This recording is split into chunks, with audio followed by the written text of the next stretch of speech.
Well, ladies and gentlemen, Greg Michalowski. The U.S. stock market is getting hit with the broader indices down.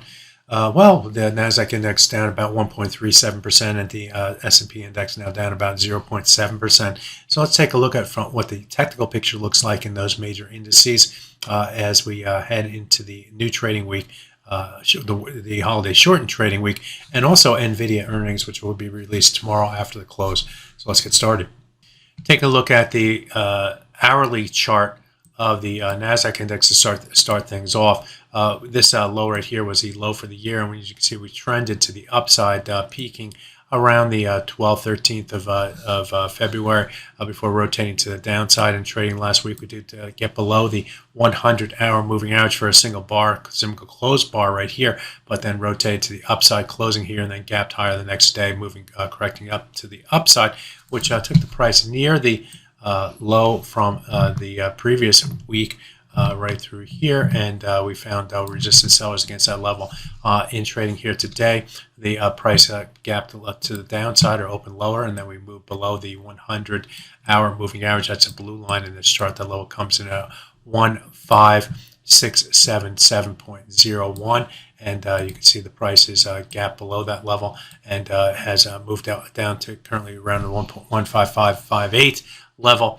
We do have the 38.2% retracement of this move to the upside here. That level comes in at 15468. That would be the next key target, followed by the 200-hour moving average green line in the chart at 15422.78.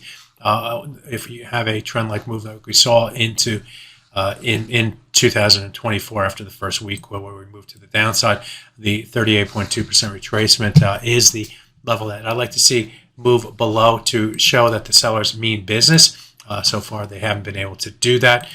The level also happens to correspond with some swing levels going back in time. If you take a look at this, put a red line here and go back in time and look at this low right here, this low right here. We traded above and below it here, but then found support buyers here, moved above and then based against this level before gapping to the downside. It was here that we moved back above it and then retested the level before moving to the upside. So that level has significance at 15468.25. Let's take a look at the S&P index next. And as you can see, whereas the Nasdaq index moved below its 100-hour moving average today, the S&P index is so far holding support against that moving average of 4967.21.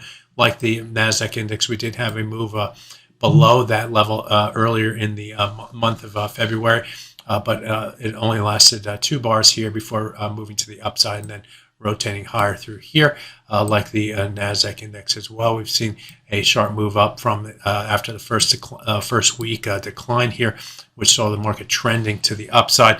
But the 38.2% retracement of this move to the upside is still well off of the current levels at 4908.45. The low price that we saw in in last week's trading did find support buyers well ahead of that level as well. So we're going to need, if the market is able to get below the 100-hour moving average, we're going to need to break lower and get below the 38.2% retracement to show that the sellers mean business. If you can't do that, then this is just a correction in what is a bull market for the S&P index. Finally, we do have NVIDIA share earnings come out tomorrow. And this is what that chart looks like. And similar to what we saw in the Nasdaq index, we are seeing a break below its 100-hour moving average at $689.58. We've tried to go up and test that level, but found willing sellers against the level, currently trading at 686, down around 40 points or minus 5.4% for the NVIDIA.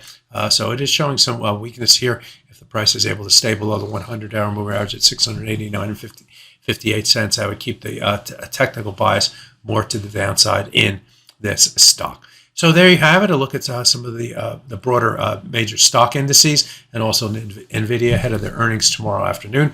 My name is Greg Michalowski. Good fortune with your trading. Bye-bye now.